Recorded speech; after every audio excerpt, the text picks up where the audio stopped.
We feel your pain. We share your grief. India stands with Israel firmly with full conviction in this movement and beyond. ये बात prime minister Narendra Modi ने Israel के parliament में कही and ये एक clear message है कि इंडिया और इजराइल स्पेशल रिलेशनशिप एंजॉय करते हैं. And as prime minister Narendra Modi wrapped up his Israel's visit, India और इजराइल ने अपने रिलेशन को स्पेशल स्ट्रैटेजिक पार्टनरशिप में कन्वर्ट कर दिया है. एंड इस विजिट में more than 20 MOUs were signed between India and Israel. और आज के सेशन में हम डीकंस्ट्रक्ट करेंगे कुछ इंपॉर्टेंट MOUs को. That includes your defence, technology, agriculture, connectivity, जो कि शो करता है कि इंडिया और इजराइल के जो रिलेशनशिप हैं वो कितने लेवल पर एलिवेट हो रहे हैं. हेलो नमस्कार, this is Rishabh Singh and I am glad to welcome you on Shriram IAS. इस चैनल पर हम इसी तरीके की करंट अफेयर्स की इश्यूज, स्टैटिक इश्यूज आपके सामने प्रेजेंट करते हैं that is relevant for your UPSC as well as your knowledge enhancement. So if you are new to this channel, do subscribe to Shriram IAS. So जो context है या जो आज का जो डिस्कशन होने वाला है वो आप सबको पता है कि प्राइम मिनिस्टर नरेंद्र मोदी की हिस्टोरिक विजिट रही. ये विजिट जो है ये कंक्लूड हो चुकी है और इस विजिट के कंक्लूजन के बाद जो रिलेशनशिप थी वो अपग्रेड हो चुकी है स्पेशल स्ट्रैटेजिक पार्टनरशिप में. एंड कुछ 27 MOU साइन हुए हैं इंडिया और इजराइल के बीच में, जो कि रिफ्लेक्ट करते हैं कि over the time, over the year India और इजराइल की रिलेशनशिप कितनी तेजी से स्ट्रांग होते चले जा रहे हैं. So during the visit India and Israel agreed to upgrade their ties to a special strategic partnership and 27 MOU sign हुए हैं जिसमें कुछ की एरियाज हैं, जैसे आपका इनोवेशन हो गया, कल्चरल एक्सचेंज हो गया, एडवांस मैन्युफैक्चरिंग हो गई, आर्टिफिशियल इंटेलिजेंस हो गया एंड सभी की सभी जो इमर्जिंग टेक्नोलॉजीज है. तो जो भी रेलेवेंट सेक्टर्स हैं उसमें कहीं ना कहीं MOU साइन हुआ है बिटवीन इंडिया एंड इजराइल. अब एक एक करके हम कुछ 4 to 5, क्योंकि हम 27 MOUs नहीं डिस्कस करेंगे, बट मैं आपको कुछ समराइज करके बताऊंगा कुछ 4-5 इंपॉर्टेंट MOUs जिसको आपको समझ में आ जाएगा कि कितना इंपॉर्टेंट ये विजिट रही. सो जो पहला मेजर MOU रहा है वो आपका टेक्नोलॉजी एंड इमर्जिंग डोमेन्स में रहा है, क्योंकि देखिए हम सबको पता है कि जो इजराइल है वो एक टेक्नोलॉजिकल पावर हाउस है. टेक्नोलॉजी की बात करें तो कोई आसपास नहीं आता इजराइल के. एंड इस वजह से ये जो विजिट रही है ये दो एस्पेक्ट पर काफी इंपॉर्टेंट रही है. एक तो टेक्नोलॉजी, ट्रांसफर ऑफ टेक्नोलॉजी, और दूसरी सिक्योरिटी एंड डिफेंस. अगर मैं बात करूं तो एक critical and emerging technologies partnership इससे लॉन्च किया जाएगा, ठीक है, जो कि फोकस करेगा आर्टिफिशियल इंटेलिजेंस पर, क्वांटम टेक पर, साइबर सिक्योरिटी पर एंड क्रिटिकल मिनरल्स पर. तो जो टेक्नोलॉजिकल या जो टेक्नोलॉजी और जो इमर्जिंग डोमेन्स हैं ये सभी के सभी एस्पेक्ट्स जो इमर्जिंग टेक्नोलॉजीज है उसे कवर करेगा. चाहे हम क्वांटम टेक्नोलॉजी की बात कर लें, हम साइबर सिक्योरिटी की बात कर लें, हम AI की बात कर लें, या फिर हम क्रिटिकल मिनरल्स की बात कर लें. इसी के साथ साथ एक Indo Israel cyber centre of excellence ये भी क्रिएट होगा and that too in India. That is a very important statement for your prelims, may be आपसे पूछ ले. इसके साथ साथ एक joint commission on science and technology ये स्टैब्लिश थी. सो इस विजिट में क्या हुआ कि इसको मिनिस्टीरियल लेवल पर एलिवेट कर दिया गया, यानी कि अब सिर्फ ऑफिशियल्स नहीं इंटरैक्ट करेंगे when it comes to science and technology. अब ये मिनिस्टीरियल लेवल पर चला गया है, यानी कि जो गवर्नमेंट है, जो मिनिस्टर्स हैं, ठीक है, जो काउंटर पार्ट हैं, वो अब डिस्कस करेंगे when it comes to science and technology. So technology और इमर्जिंग डोमेन्स में एक इंपॉर्टेंट MOU साइन हुआ है between India and Israel. Second and the most important sector was defence and security cooperation. देखिए ये जो विजिट थी ना, इसमें कैटेगोरिकली इंडिया ने ये स्टांस रखा था कि हम सिर्फ बायर, ठीक है, हम सिर्फ बायर और सेलर के रिलेशनशिप को या बायर और सेलर रिलेशनशिप ये नहीं चाहते हैं. हम चाहते हैं कि को डेवलपमेंट हो, को प्रोडक्शन हो, ठीक है, एंड साथ ही साथ ट्रांसफर ऑफ टेक्नोलॉजी हो, एंड साथ ही साथ क्या हो, ट्रांसफर ऑफ टेक्नोलॉजी हो, सो दैट हमारा जो मेक इन इंडिया का स्टैंस है, हमारा जो मेक इन इंडिया का विजन है या जो आत्मनिर्भर का विजन है वो स्ट्रांग हो सके.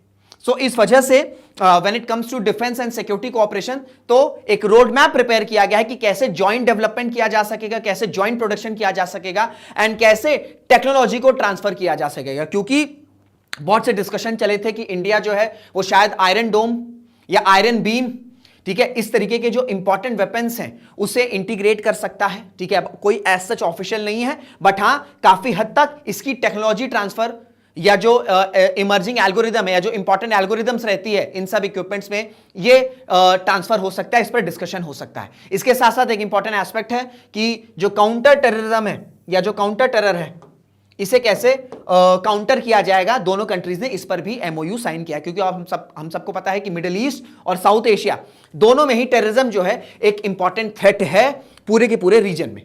क्लियर हो गया? सो डिफेंस और सिक्योरिटी कोऑपरेशन में सिर्फ बायर और सेलर का रिलेशनशिप नहीं रहेगा कि इजराइल जो है वो कुछ वेपन्स हमें सेल करेगा और हम परचेज करेंगे, नहीं। हम जॉइंटली कैसे डेवलप कर सकते हैं, जॉइंटली कैसे प्रोड्यूस कर सकते हैं एंड कैसे टेक्नोलॉजी को ट्रांसफर कर सकते हैं सो दैट हमारी मैन्युफैक्चरिंग स्ट्रांग हो, हमारा जो आत्मनिर्भर का विजन है वो स्ट्रांग हो। क्लियर हो गया? Then trade and economic cooperation, इस पर भी कुछ इंपॉर्टेंट एस्पेक्ट साइन हुए। देखिए 2025 and at the start of 2026 हमने कुछ इंपॉर्टेंट ट्रेड डील साइन करी है with multiple countries. That includes New Zealand, that includes UK, that includes EU, that includes आपका ओमान।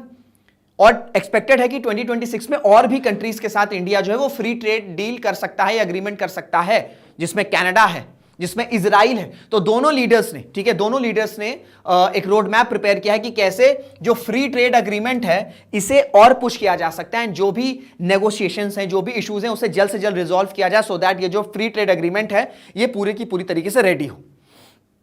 ठीक है। फिर इंडिया का जो यूपीआई है, हमने जो डिजिटल रेवोल्यूशन किया है उसमें अंडरस्टैंडिंग हुई है कि इजराइल में भी यूपीआई को लॉन्च किया जाए, सो दैट इंडिया का जो डिजिटल पब्लिक इंफ्रास्ट्रक्चर कोऑपरेशन का जो एक ऑब्जेक्टिव है, जो विजन है, वो और ज्यादा एक्सपैंड हो एंड स्ट्रेंथन हो। इसके साथ साथ कोऑपरेशन आपका digital health, civil nuclear energy, space and space और साथ ही साथ फाइनेंशियल डायलॉग मैकेनिज्म, इन सब को कवर करता है। तो ट्रेड एंड इकोनॉमिक कोऑपरेशन की बात करें तो ट्रेड को कैसे हम मल्टीपल सेक्टर्स में इवॉल्व कर सकते हैं, इस पर एमओयू साइन हुए हैं। एंड साथ ही साथ एफटीए जो सबसे इंपॉर्टेंट एस्पेक्ट है, क्योंकि यूएस पर आज की डेट पर डिपेंडेंसी हर एक कंट्री रिड्यूस करना चाहती है। एंड दैट्स हम देख रहे हैं कि जो कंट्रीज है वो इस तरीके की मिनी ट्रेड डील्स में काफी ज्यादा इंटरेस्टेड है, स्पेशली विद इंडिया। ठीक है, चाहे वो वेस्टर्न कंट्रीज हो, चाहे वो मिडिल ईस्ट की कंट्रीज हो, जिसमें आपका यूएई हो गया, जिसमें आपका ओमान हो गया, एंड इसमें काफी हद तक इजराइल भी इंटरेस्टेड है। वेस्टर्न यूरोप में चले जाएं तो आपका यूके के साथ हो चुका है, पूरा का पूरा यूरोपियन यूनियन हो चुका है। इधर अगर हम नॉर्थ अमेरिका जाएं तो कनाडा काफी ज्यादा इंटरेस्टेड है। ठीक है, तो मल्टीपल रीजन से जो कंट्रीज हैं ये काफी ज्यादा इंटरेस्टेड है to have a trade deal with India so that they can reduce their dependency on the United States of America. Clear? Then आप सबको पता है कि एक एग्रीकल्चर में टेक को इंक्लूड करना, इंटीग्रेट करना कितना ज्यादा इंपॉर्टेंट है।